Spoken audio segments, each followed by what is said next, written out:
السلام عليكم ورحمة الله وبركاته. بسم الله الرحمن الرحيم. الحمد لله رب العالمين، والصلاة والسلام على سيدنا محمد وآله وصحبه أجمعين. أما بعد.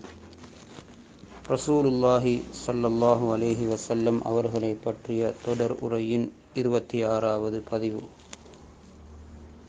ரசூலுல்லாஹி ஸல்லல்லாஹு அலைஹி வஸல்லம் அவர்களுடைய தீனுடைய உயர்ந்த பணி தொடர்ந்து கொண்டிருக்கிறது.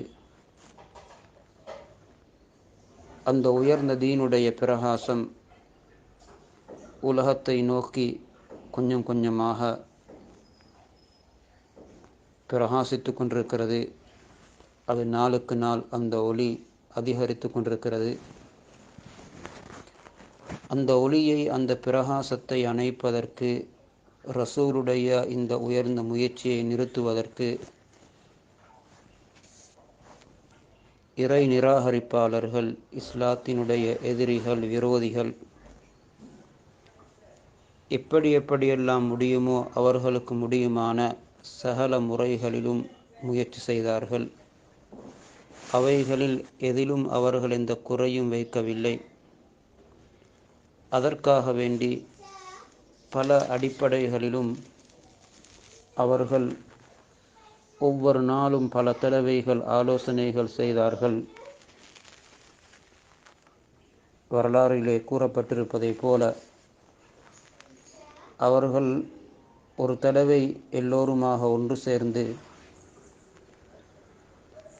ஒரு ஆலோசனை செய்தார்கள். இதனை நிறுத்தி அடியோடு இல்லாமலாக்க வேண்டும். அதற்காக வேண்டியே ஒரு குழுவை அவர்கள் நியமித்தார்கள், தயார் செய்தார்கள். மிக முக்கியமான 25 பேர், குறைஷிகளில் உள்ள மிக முக்கியமான தலைவர்மார்கள்.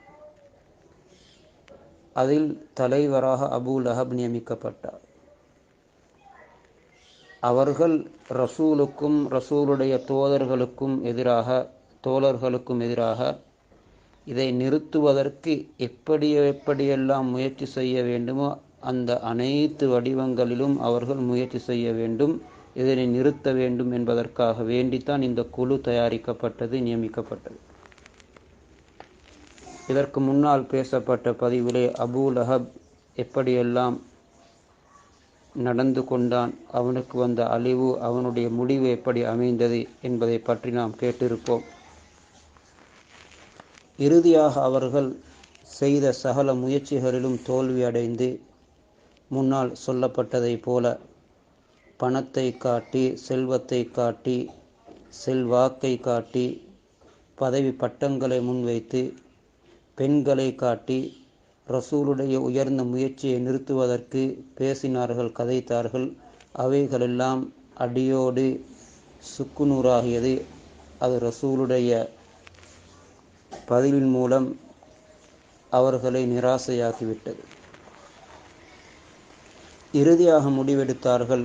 அவர்களுடைய இறுதி முடிவு, ரசூலுடைய இந்த உயர்ந்த அழைப்பு பணியை நிறுத்துவதற்குரிய ஒரே ஒரு வழி, அவர்களையும் அவர்களுடன் இருக்கக்கூடிய அன்னாருடைய தோழர்களையும் எப்படியெல்லாம் முடியுமோ அந்த சகல முறைகளிலும் நோவிப்பது. ஏசுவதின் மூலமும், அடிப்பதின் மூலமும், கேவலப்படுத்துவதின் மூலமும், எல்லோருக்கும் முன்னால் அவர்களை பரிகாசம் செய்வதின் மூலமும் இவர்களை நோவிப்பது. இதன் மூலம் ஒன்றோ அவர்கள் இந்த உழைப்பை விட்டுவிட வேண்டும், அல்லது இங்கிருந்து ஓடிவிட வேண்டும். அதனுடைய பின்னணியிலே அவர்கள் ரசூலையும் நோவித்தார்கள், அவர்களுடன் இருந்த சஹாபாக்களையும் நோவினை செய்தார்கள். அவர்களை சித்திரவதை செய்தார்கள். நபி ஸல்லல்லாஹு அலைஹி வஸல்லம் அவர்களை பார்த்து, நுபுவத்துக்கு முன்னால் வரையும் உண்மையானவர், நம்பிக்கையானவர், நீதி நேர்மையுடையவர் என்றெல்லாம் சொல்லிக் கொண்டிருந்தவர்கள் அவர்களை பார்த்து சொல்லுகிறார்கள், பைத்தியக்காரன், பாடகன், நீ ஒரு சூனியக்காரன், நீ ஒரு பொய்யன், கத்தாப் என்றெல்லாம் ரசூலை பார்த்து நேரடியாக திட்ட ஆரம்பித்தார். குர்ஆன் இந்த ஒவ்வொன்றையும் சொல்லி காட்டுகிறது. வகாலு யா ஐயுஹல்லதி நுஸ்ஸில அலைஹி ذிக்ரு இன்னக லமஜ்னூன். குர்ஆன் இறக்கி வைக்கப்படுகிறது என்று சொல்லக்கூடியவரே, நீர் ஒரு பைத்தியக்காரர் என்றார்கள். வஅஜிபு அன் ஜாஅஹும் முன்சிரும் மின்ஹும் வகாலல் காஃபிரூன் ஹாதா சாஹிருன் கذாப். அவர்களிலிருந்து அவர்களுக்கு அச்சமூட்டி எச்சரிக்கை செய்யக்கூடிய இந்த ரசூல் வந்தது அவர்களுக்கு ஆச்சரியம், ஏற்றுக்கொள்ள முடியவில்லை. சொன்னார்கள், இவன் ஒரு சூனியக்காரன், இவன் மிகப்பெரிய பொய்யன். وَإِنْ يَكَادُ الَّذِينَ كَفَرُوا لَيُزْلِقُونَكَ بِأَبْصَارِهِمْ لَمَّا سَمِعُوا الذِّكْرَ وَيَقُولُونَ إِنَّهُ لَمَجْنُونٌ. அவர்கள் ரசூலுடைய அந்த குர்ஆனுடைய வசனங்களை கேட்கும் பொழுது அவர்களுக்கு வரக்கூடிய அந்த ஆத்திரம், கோபத்திலே ரசூலை கீழே விழுத்தாட்டக்கூடிய அளவுக்கு அவர்கள் கடும் கோபத்தோடு பார்க்கிறார்கள். சொல்லுகிறார்கள், இவன் ஒரு பைத்தியக்காரன். அவர்களோடு இருந்த சஹாபாக்களை பார்த்து அவர்களிலே ஏழைகளும் வசதி அற்றவர்களும் அடிமைகளாக இருந்து உரிமை விடப்பட்டவர்களும் இப்படியான கூட்டத்தை பார்த்து கொண்டு இந்த குஃபார்களில் உள்ள விரோதிகளில் உள்ளவர்கள் பேசுகிறார்கள், மன்னல்லாஹு அலைஹிம் மின் பைனினா. எங்களில் இவ்வளவு வசதி உள்ளவர்கள், அறிவாளிகள், படித்தவர்கள், தலைவர்மார்கள் எல்லாம் இருக்கும் பொழுது அல்லாஹ் இவர்களுக்குத்தான் உபகாரம் புரிந்திருக்கிறான், இவர்களுக்குத்தான் உண்மையான மார்க்கத்தை வழங்கியிருக்கிறான் என்று நக்கலாக பேசினார்கள். அல்லாஹு தஆலா அவர்கள் பேசக்கூடிய நோவிக்கக்கூடிய விடயங்களை ரசூலுக்கு சொல்லி காட்டியது மட்டுமில்லாமல் அல்லாஹ்வே நேரடியாக பதிலும் கொடுத்து கொண்டிருந்தான். இவர்களை ஆறுதல் படித்து கொண்டும் இருந்தான். பொறுமையோடு இருக்குமாறு அல்லாஹ் உபதேசம் செய்து கொண்டும் இருந்தான், கைவிடவில்லை. அவர்கள் பேசக்கூடிய வார்த்தைகளினால் ரசூலுடைய உள்ளம் கடும் வருத்தப்படுகிறது, இறுகி போயிருக்கிறது. அல்லாஹ்வே குர்ஆனிலே சொல்லுகிறான், வலகத் நஅலமு அன்னக யலீகு ஸதுருக பிமா யகூலூன். அவர்கள் பேசக்கூடிய வார்த்தைகள், வசனங்கள், உங்களை நோக்கி எரியக்கூடிய அந்த மோசமான அவர்களுடைய வார்த்தைகளினால் உங்களுடைய உள்ளம் ஒரு நெருக்கடிக்குள்ளாக இருக்கிறது என்பதை நாம் அறிகிறோம் எங்களுடைய தூதரே என்று அல்லாஹ் சொல்லிவிட்டு, ஃபஸப்பிஹ் பிஹம்தி ரப்பிக வகும் மினஸ் சாஜிதீன். நீங்கள் உங்களுடைய ரப்பை துதி செய்யுங்கள், அவனை புகழுங்கள், அவனுக்கு சஜதா செய்யக்கூடிய சிரம்பணியக்கூடியவர்களில் ஆகிவிடுங்கள். உங்களுடைய இறுதி முடிவு வரும் வரையில் உங்களுடைய ரப்பையே நீங்கள் வணங்குங்கள். ஏன் சொல்லுகிறான்? வெற்றி உங்களுக்குத்தான், நல்ல முடிவு உங்களுக்குத்தான், அல்லாஹுடைய உதவி உங்களை நோக்கி வரும். இன்னல்லதீன அஜ்ரமூ கானூ மினல்லதீன ஆமனூ யல்ஹகூன் وَإِذَا مَرُّوا بِهِمْ يَتَغَامَزُونَ وَإِذَا انقلبوا إِلَى أَهْلِهِمْ انقلبوا فَكِهِينَ وَإِذَا رَأَوْهُمْ قَالُوا إِنَّ هَؤُلَاءِ لَضَالُّونَ. குர்ஆனிலே அல்லாஹு தஆலா அவர்கள் நடந்து கொண்ட அந்த விதத்தை சொல்லி காட்டுகிறான். நிச்சயமாக குற்றவாளிகள், அந்த பாவிகள், அவர்கள் முஃமின்களை பார்த்து இந்த உலகத்தில் சிரித்து கொண்டிருக்கிறார்கள். அவர்களுக்கு பக்கத்தால் செல்லும் பொழுது ஏளனமாக ஒருவருக்கொருவர் கண் சாடை செய்து கொள்வார்கள். இன்னும் அவர்கள் தம் குடும்பத்தாரின் பக்கம் திரும்பிச் சென்றாலும் அவர்கள் செய்த அந்த செயல்களை சந்தோஷமாக குடும்பத்திலே போய் பேசிக்கொள்வார்கள். மேலும் அவர்கள் இறை நம்பிக்கையாளர்களை பார்க்கும் பொழுது வழிகேடர்கள், பிழையான வழியிலே இருக்கிறார்கள் என்றெல்லாம் சொல்லுகிறார்கள். சொல்லிவிட்டு அல்லாஹ் முஃமின்களை ஆறுதல் படுத்துகிறான், கவலைப்பட வேண்டாம். فَالْيَوْمَ الَّذِينَ آمَنُوا مِنَ الْكُفَّارِ يَضْحَكُونَ عَلَى الْأَرَائِكِ يَنْظُرُونَ. கியாமத்துடைய நாளிலே, மறுமை வாழ்விலே, அல்லாஹ்வை நம்பி ஈமான் கொண்டு இறை நம்பிக்கையாளர்களாக வாழ்ந்தவர்கள் சாய்மானங்களின் மீது உறங்கியவர்களாக சந்தோஷமாக சாய்ந்தவர்களாக இருந்து கொண்டு அவர்கள் படும் வேதனைகளை பார்த்து சிரித்து கொண்டிருப்பார்கள். எனவே இவர்கள் எப்படியெல்லாம் முடியுமோ அந்த சகல வடிவங்களிலும் இவர்களை நோவினை செய்து துன்புறுத்தி இதனை நிறுத்த வேண்டும், அல்லது அவர்கள் இங்கிருந்து ஓடிவிட வேண்டும். ரசூலுக்கு அவர்கள் செய்த அநியாயங்களில் மிகவும் பிரபலியமான சம்பவம்தான் நபி ஸல்லல்லாஹு அலைஹி வஸல்லம் அவர்களை தொழுது கொண்டிருக்கும் பொழுது நபி ஸல்லல்லாஹு அலைஹி வஸல்லம் அவர்கள் தொழுது கொண்டிருக்கும் பொழுது அன்னாருடைய மேனியின் மீது ஒட்டகத்தினுடைய அந்த குடல்களையும் சாணங்களையும் அழுக்குகளையும் கொண்டு வந்து போடுகிறார். நினைத்து பாருங்கள், இது எப்படி இருக்கும்? புகாரி ஷரீஃபிலே வரக்கூடிய அறிவிப்பு, அப்துல்லாஹ் இப்னு மஸ்ஊத் ரலியல்லாஹு அன்ஹு அவர்கள் சொல்லுகிறார்கள், நபி ஸல்லல்லாஹு அலைஹி வஸல்லம் பைத்துல்லாஹ்வுக்கு பக்கத்திலே தொழுது கொண்டிருக்கிறார்கள். அபூ ஜஹலும் அவனுடைய தோழர்களும் அங்கே உட்கார்ந்திருக்கிறார்கள். அப்பொழுது அவர்களில் சிலரை பார்த்து சொல்லுகிறார்கள், உங்களில் யாருக்கு முடியும் இன்னாருடைய இடத்துக்கு போய் அவர்களுடைய ஒட்டகங்கள் அறுக்கப்பட்டு போடப்பட்டிருக்கக்கூடிய அந்த குடல்களை எல்லாம் கொண்டு வந்து இவர் சுஜூது செய்யும் பொழுது இவருடைய முதுகின் மீது வைக்க வேண்டும்.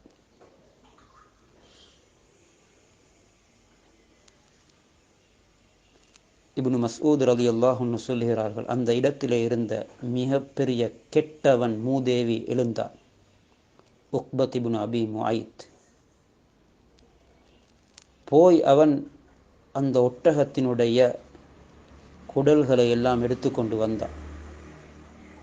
பார்த்து கொண்டிருந்தான் அல்லாஹுடைய தூதர் அருமை நாயகம் ஸல்லல்லாஹு அலைஹி வஸல்லம், எங்களுடைய உயிரிலும் மேலான ஹபீப் முஹம்மது ஸல்லல்லாஹு அலைஹி வஸல்லம் சுஜூதில் இருக்கும் பொழுது அவர்களுடைய முதுகின் மீது 2 தோல் புயங்களுக்கும் இடையில் அந்த குடல்களை அப்படியே போட்டுவிட்டான். இப்னு மஸ்ஊத் ரலியல்லாஹு அன்ஹு சொல்கிறார்கள், நான் பார்த்து கொண்டிருக்கிறேன், ஆனால் எனக்கு அதனை அவர்களுக்கு முன்னால் போய் தடுத்து நிறுத்தும் அளவுக்கு அந்த நேரத்தில் பலம் இருக்கவில்லை.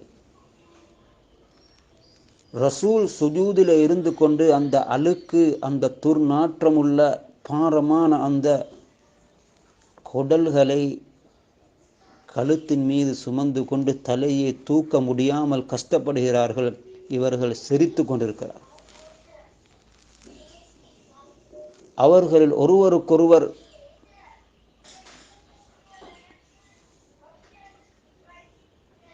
மற்றவரின் பக்கம் சாய்ந்தவர்களாக, அதாவது சந்தோஷப்படும் பொழுது கைகளை அடித்து கொண்டு உடம்புடன் உடம்பை சேர்த்து கொண்டு கூத்து போடுவதை போன்று சந்தோஷமாக அவர்கள் அந்த இடத்தில் இந்த காட்சியை பார்த்து சிரித்து கொண்டிருக்கிறார்கள். அல்லாஹுடைய தூதர் ஸல்லல்லாஹு அலைஹி வஸல்லம் சுஜூதில் தலையை தூக்க முடியாது. இதனை கண்ட தன்னுடைய அருமை மகள் ஹஸரத் ஃபாத்திமா ரலியல்லாஹு அன்ஹா வந்தார்கள். தன்னுடைய அருமை தந்தையினுடைய முதுகை விட்டும் அந்த ஒட்டகத்தினுடைய குடல்களை தூக்கி எறிந்தார்கள். நபி ஸல்லல்லாஹு அலைஹி வஸல்லம் தலையை தூக்கினார்கள். இவர்கள் செய்த இந்த அநியாயம் பொறுக்க முடியவில்லை, தாங்க முடியவில்லை. அவர்களை பதுவா செய்தார். அல்லாஹும்ம அலைக பி குரைஷ், யா அல்லாஹ், இந்த குறைசிகளை, இந்த அநியாயக்காரர்களை உன்னிடத்திலே ஒப்படைக்கிறேன், நீ இவர்களுக்கு ஒரு முடிவு செய். இவர்கள் எதிர்பார்க்கவில்லை ரசூலுல்லாஹ் இப்படி ஒரு பதுவா செய்வார்கள் என்று.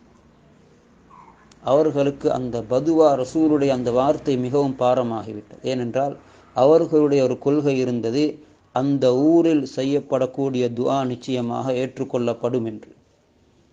பிறகு தனித்தனியாக ஒவ்வொருவருடைய பெயரையும் சொன்னார். அல்லாஹும்ம அலைக பி அபி ஜஹல் வ அலைக பி உத்பத் இப்னு ரபீஆ வ ஷைபா இப்னு ரபீஆ வல் வலீத் இப்னு உத்பா வ உமையத் இப்னு ஹல்ஃப் வ உக்பத் இப்னு அபி முஐத் என்று 7 பேர்களுடைய பெயரை சொல்லி பதுவா செய்தார். இந்த அபூ ஜஹலை, உத்பாவை, ஷைபாவை, வலீதை, உமையாவை, உக்பாவை உன்னிடத்தில் ஒப்படைக்கிறேன். இவர்களுக்கு நீ ஒரு முடிவு கட்ட வேண்டும். இப்னு மஸ்ஊத் ரலியல்லாஹு அன்ஹு சொல்கிறார்கள், நபி ஸல்லல்லாஹு அலைஹி வஸல்லம் அன்று யார் யாருடைய பெயர்களை எல்லாம் சொல்லி அல்லாஹ்விடத்திலே ஒப்படைத்தார்களோ அவர்கள் எல்லோரையும் பத்ருடைய மைதானத்தில் அந்த பால் கிணறிலே, அங்கு கொல்லப்பட்டவர்கள் எல்லாம் கொண்டு வந்து ஒரேடியாக போடப்பட்டிருந்த அந்த சடலங்களிலே இவர்கள் எல்லோருடைய சடலங்களையும் நான் கண்டேன்.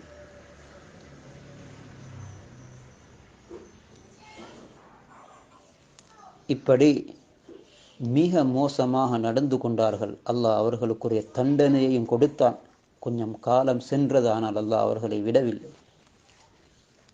அபூ ஜஹல் ரசூலுல்லாஹி ஸல்லல்லாஹு அலைஹி வஸல்லம்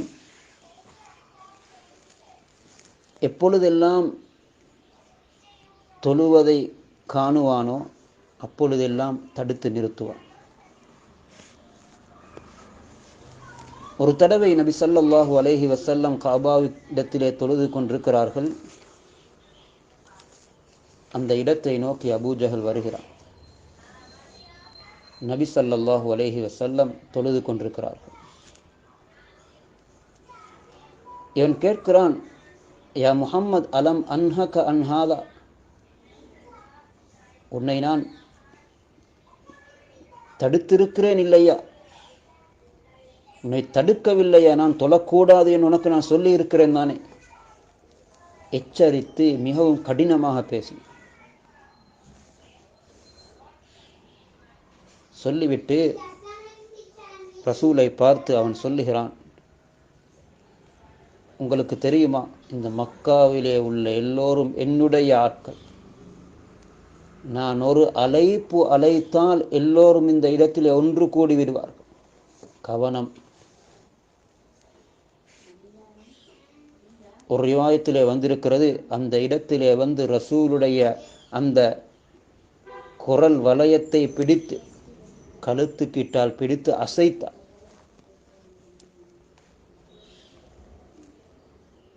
சுஜூதிலே இருக்கும் பொழுது நபி ஸல்லல்லாஹு அலைஹி வஸல்லம் அவர்களுடைய பார்த்து அவன் சொன்னான், இதற்கு பின்னால் தொழுவதை கண்டால் உன்னுடைய கழுத்தை மிதிப்பேன் என்று. நஊது பில்லாஹ். முகத்தை மண்ணிலே தேய்ப்பேன். லா தஅன்ன அலா ரகபதி.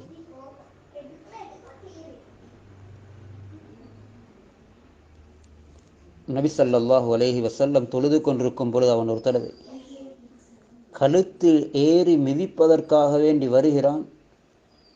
வந்தவன் திடீரென்று ஏதோ ஒன்று தனக்கு முன்னால் வருவதை போன்று கையை நீட்டியவனாக அப்படியே தலையை குனித்து நின்று விட்டான். அவனுடன் இருந்தவர்கள் கேட்டா, என்ன நடந்தது உனக்கு? மாலகையா அபல் ஹக். சொன்னான், இல்லை, எனக்கும் அவருக்கும் இடையிலே ஒரு நெருப்பு குழி, பயங்கரமான காட்சி, பயந்து விட்டேன். நபி ஸல்லல்லாஹு அலைஹி வஸல்லம் அவர்கள் சொன்னார்கள், அவன் என்னிடத்திலே நெருங்கி இருந்தால் மலாயிக்காமார்கள் அவனுடைய ஒவ்வொரு உறுப்பு உறுப்பாக கலட்டி இருப்பார். லஹ்தஃபத்துல் மலாயிகத்து உல்வன் உல்வன். அவன் சொன்னானே, குர்ஆனிலே அல்லாஹ் இதை சொல்லி காட்டுகிறான் இந்த நிகழ்வை. அரஐதல்லதி யன்ஹா அபுதன் இதா ஸல்லா அரஐத இன் கான அலல் ஹுதா அவ் அமர பித்தக்வா. என்னுடைய அடியார் தொழுது கொண்டிருக்கும் பொழுது அவரை தடுத்து நிறுத்துவதற்கு முயற்சி செய்யக்கூடியவனை நீர் பார்க்கவில்லையா? இவரோ நேரு வழியின் மீது இருக்கிறார், மக்களுக்கு நல்லுபதேசம் செய்கிறார், தக்குவாவை கொண்டு வசியத்து செய்கிறார், உபதேசம் செய்கிறார். இந்த என்னுடைய அடியாரை அவர் தொழுகையில் இருக்கும் பொழுது தடுக்கக்கூடியவனை நீர் பார்க்கவில்லையா? அலம் யஅலம் பி அன்னல்லாஹ யரா, அவனுக்கு தெரியாதா அல்லாஹ் இந்த அனைத்தையும் பார்த்து கொண்டிருக்கிறான் என்று? கல்லா லஇல்லம் யன்தஹி லனஸ்ஃபஅம் பின் நாசியா நாசியத்தின் காதிபத்தின் ஹாத்தியா. அந்த அபூ ஜஹல் அவனுடைய இந்த தீய செயலை நிறுத்தி கொள்ளவில்லை என்றார், இந்த பொய்யனுடைய, இந்த குற்றவாளியுடைய முடியை பிடித்து அவனை மேலே இழுப்போம்.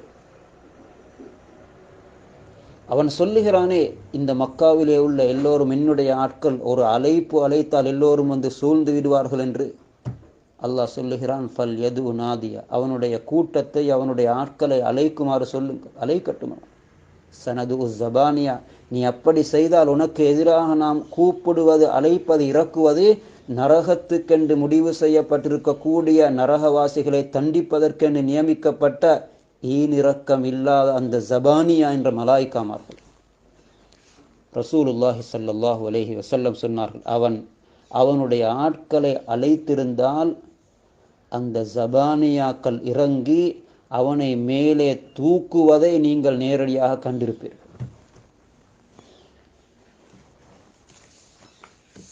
இப்படி எப்படியெல்லாம் முடியுமோ இந்த எல்லா அடிப்படைகளிலும் ரசூலுல்லாஹி ஸல்லல்லாஹு அலைஹி வஸல்லம் அவர்களையும் நோவித்தார்கள், அவர்களுடன் இருந்த தன்னுடைய தோழர்களையும் நோவித்தார்கள். எப்படியாவது இவர்கள் இதனை நிறுத்திவிட வேண்டும். ஆனால் அது நிற்கவில்லை, அவர்கள் நிறுத்தவில்லை. அந்த தீன் ஒளிமயமாகிக் கொண்டே இருக்கிறது. நோவினைகளும் எதிர்ப்புகளும் கூடும் பொழுதெல்லாம் இந்த உயர்ந்த பரிசுத்தமான தீன் ஒளி அது அதிகரித்து கொண்டே இருந்தது. இதனை இன்ஷா அல்லாஹ் எதிர்வரக்கூடிய பதிவுகளில் தொடருவோம். அன்னாரி மீது நாம் செய்ய வேண்டிய ஒரே ஒரு உபகாரம், அன்னாரை முழுமையாக பின்பற்றுவதும், அன்னாரி மீது அதிகம் ஸலவாத்து சொல்வதும். அது அவர்களுக்குரிய உபகாரம் என்று சொல்லுவதை விட அவ்வாறு செய்வதின் மூலம் எங்களுக்குத்தான் நீருலகத்திலும் லாபம். எனவே அன்னாரி மீது அதிகம் ஸலவாத்து சொல்லுவோம். ஸல்லல்லாஹு அலா முஹம்மத் ஸல்லல்லாஹு அலைஹி வஸல்லம். وآخر دعوانا أن الحمد لله رب العالمين. السلام عليكم ورحمة الله وبركاته.